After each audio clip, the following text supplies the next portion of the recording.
I don't know, July 13 boss blog Ìyábọ̀ ṣe lára àwọn blog ẹ lélẹ̀ boss blog àbí ṣe fídíò ní Ìyábọ̀ Òjó ṣe ó ní why I finally spoke out about Lizzy Anjorin. Ìyábọ̀ Òjó open up.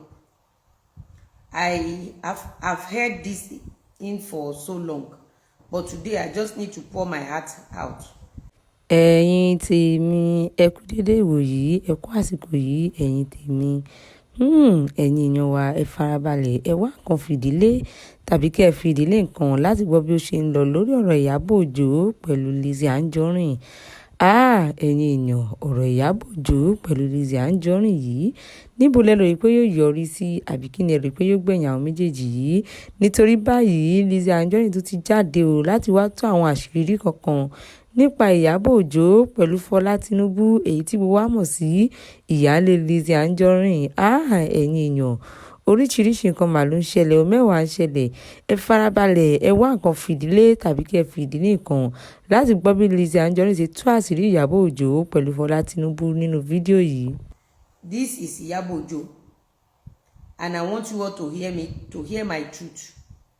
We don't know if truly this video this write-up is from Ìyábọ̀, but I will treat this write-up based on you posted a picture and all that. Not the twisted story flying around, not the lies, my truth. Lizzy Anjorin and I used to be cool. We weren't closest of friends, but we respected each other. At least I thought we did. I never imagined there would come a day when she would betray me the way she did. It hurts. It really does. Ìyábọ̀ ṣé èmi ni mo ra fóònù fún Fọlá àbí èmi ni mo gbé Fọlá sílé àbí ṣé ìgbéyàwó mi ló hot ẹ ni àbí ilé tí mo rà ló hot ẹ sọ fún mi èyí tó bá hot ẹ nínú àwọn oríire tí n bá ṣe mo fẹ́ kó sọ síta.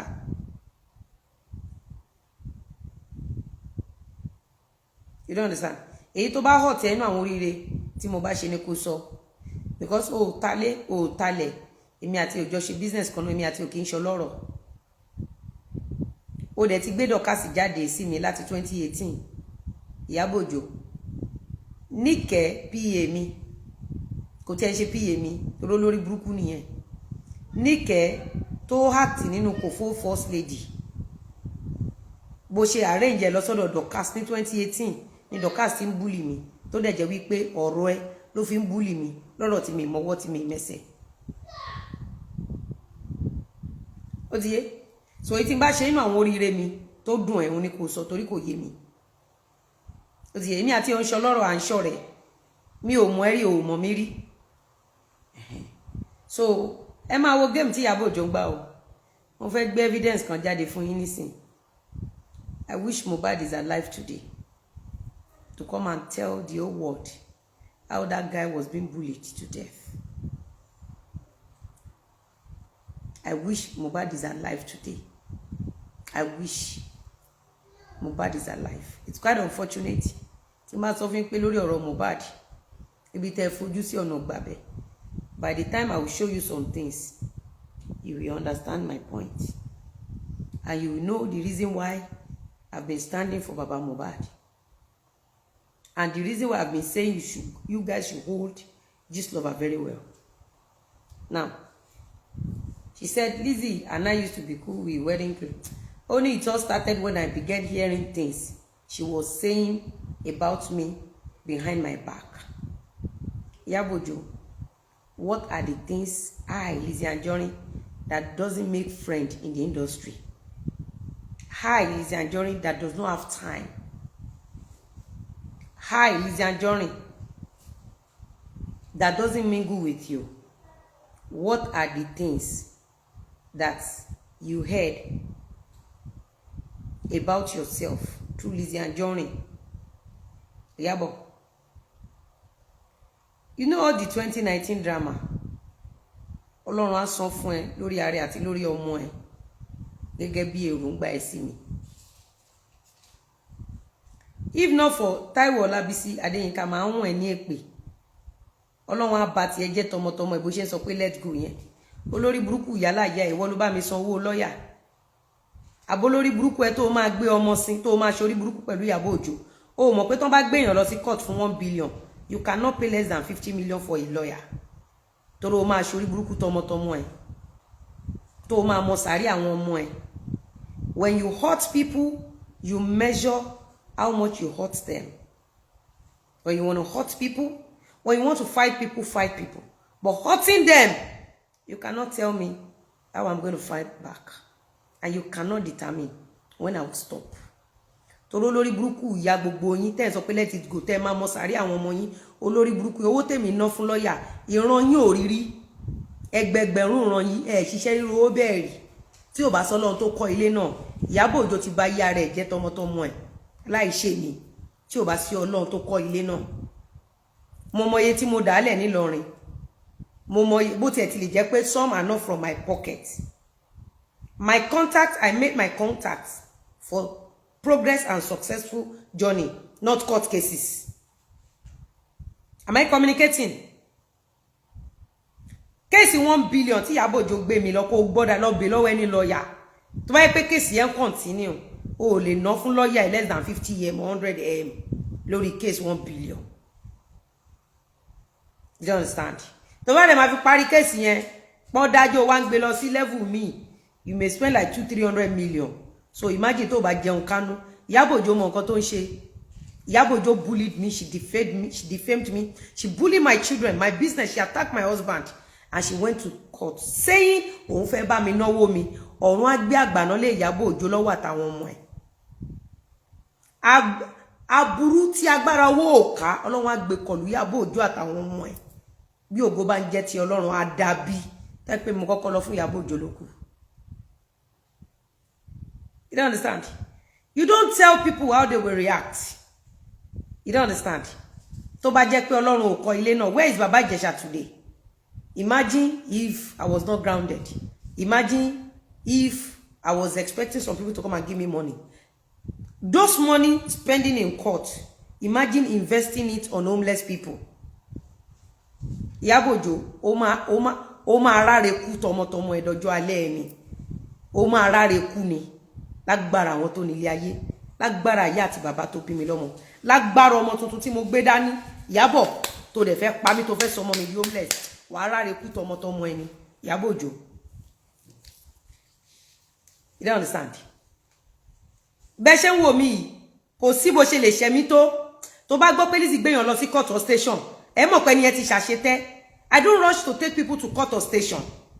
Look at the guy that came to dupe me and my husband 2.650. We've been looking for the guy. I didn't bring the guy to social media.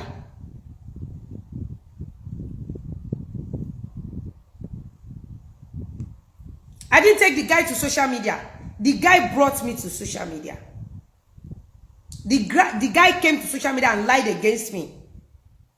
Tó bá jẹ́ wípé Ìyábọ̀ ni Fọlá bá dánrùn kan tó bá mi dánwò, wọ́n ti gbàgbé Fọlá ọkọ ti kú ti pẹ́. Àníyàn mi lọ́lọ́run fi gbé mi lékè Ìyábọ̀ Òjó ojú ni. Àníyàn mi lọ́lọ́run fi gba gbogbo kádàrá yín tó dá ló fi fún mi lọ́fẹ̀ẹ́. Lẹ́yìn fi gbé ìbànújẹ́ Lizzy. Eniola Badmus, ọmọ tó rán lẹ́wọ̀n láàrin ìṣẹ́jú kan. Show kan lọ́mọ ẹ ṣe, tọ́mọ ẹ fi rẹ́wọ̀n yé, a gbọ́ ọmọ yẹn mọ́. Eniola Badmus, ọmọ kan tó fẹ́ blackmail ẹ. Ẹ wá imagine tó ẹ pé irú Eniola Badmus ní Fọlá lọ wà tó wù fún mi for good 6 years non-stop.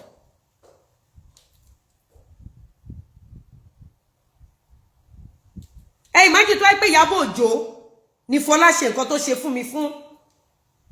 Ṣé nígbà tí Fọlá ń fẹ́ Aláàjì ṣé mi gbé Fọlá wá? Ṣé first wife Aláàjì gbé Fọlá wá? Ṣé second wife Aláàjì gbé Fọlá wá? Tí ò bá sọ lórí burúkú Ìyábọ̀ Òjó tó máa mọ̀kòrò lórí àwọn ọmọ ẹ̀ àti lórí ara ẹ̀. Afẹ́ra ẹni. Ìwọ tí wọ́n ṣègbéyàwó fún. Ọmọ mẹ́rẹ̀ẹ̀rin tó wà lọ́wọ́ ẹ̀, none of them belongs to us. Ó ṣe wá dogun pa à ń rìkọ́dù èèyàn, à ń rìkọ́dù òun èèyàn, à ń gbé sí social media just because you Ìyábọ̀ Òjó you want to subject me to public ridicule. Òbó ló ń ṣe bá titi ẹ jẹ́. Òbó ló ń ṣe bá titi ẹ jẹ́. Ó rò pé nǹkan tó ṣe fún wa, ó rò pa máa dáríjì ẹ. Ọlọ́run gan ò lè dáríjì ẹ. Ìṣẹ̀dá àwọn ọmọ wa ò lè dáríjì ẹ. Bẹ́ẹ̀ ni mo sọ fún ẹ. ó máa ráre kú ní Ìyábọ̀ Òjó, ó máa ráre kú tọmọtọmọ ẹni àdàbí tó bá jẹ́ pé òtítọ́ ló gbé wá ló kù. Gbogbo àwọn tó ń gbèjẹ àtàwọn tó ń gbèjà gbogbo yín máa ráre kú tọmọtọmọ yín ni àdàbí jà ó jẹ́ pé Ìyábọ̀ Òjó, except if you are telling the truth. But if you are telling lies to purposely subjected me to ridicule, wàá ṣẹ̀sín kúrò láyé ni. Bẹ́ẹ̀ ni mo sọ fún ẹ. Now, ẹ máa gbélé yìí ó ní, it all started when I began hearing things she was saying about my back. Who are you? Ṣé mi àti ẹjọ́ jókòó sọ̀rọ̀ ni mo fẹ́ sọ̀rọ̀ ẹlẹ́yìn? This unfortunate Ìyábọ̀ Òjó, I will show you what she did to me. Tó bá jẹ́ pé ọ̀tá mi bá oyún kú ni, ẹ ní mọ̀ pé Fọlá ti record Mr. Lawal àpamọ́. Àṣírí ni mo sọ fún yín lẹ́yìn. Ṣé rí concept tí Gistlover lò fún Mohbad wọ́n fẹ́ lò fọ́tà Mr. Lawal. Máa fi àwọn ẹ̀rí kan hàn yín nísìn tí mo endure gbogbo ìgbà tí mo wà nínú oyún. Máa fi hàn yín nísìn. Ìyábọ̀ Òjó, you've done your worst and God has shamed you. God has disgraced you. God has disgraced your generation. You don't understand? I will show you some things. And I will show you the reason why I stand with Baba Mohbad. Nobody knew Fola was recording Mr. Lawal. Nobody knew. But ara ń fún mi. Torí gbogbo mo wà nínú oyún. Bully yẹn pọ̀ tó bẹ́ẹ̀ gẹ́. Ọlọ́run ni ó pa mí. Ẹ guess ẹni tó fi ń bully mi. Ẹ jẹ́ kí n yọ phone kí n fi hàn gbogbo yín. Láì ṣẹ̀, láì rò. Láì ṣẹ̀, láì rò. Mo máa rán yín ní ọ̀pọ̀lọpọ̀ etí àwọn kọ̀ọ̀kan nísìn. Kẹ́ lè bá rí bí Ìyábọ̀ Òjó ṣe operate. Ìyábọ̀, gbogbo wa tó ń wù. Everything you've been doing to people, Ìyábọ̀ Òjó. If your hands are clean, you are free. But if your hands are not clean, Ìyábọ̀, you will be condemned. Láti ayé ìdí ọ̀run. You don't understand? Now, kí n tó fi àwọn nǹkan tó ṣe hàn yín. Ẹ jẹ́ kí n ka ilé tán ní. It all started when I began hearing things she was saying about me. My back. Things too painful and vile to repeat. At first, I didn't believe it. I told myself, Ìyábọ̀, ignore them. People just want to cause drama. But then the insults become public. She will throw jabs at me online. Make insinuations. Call me names I didn't deserve. Even my children were dragged into it. That was my breaking point. Ṣé ń gbọ́? Ṣé ń gbọ́ Ìyábọ̀? Ṣé ń gbọ́ Ìyábọ̀ tó máa mọ ìkorò lórí ara ẹ̀ àti lórí gbogbo ọmọ ẹ̀? You don't understand? Ẹ máa gbọ́ o. Ó ní I am human. I am feelings too.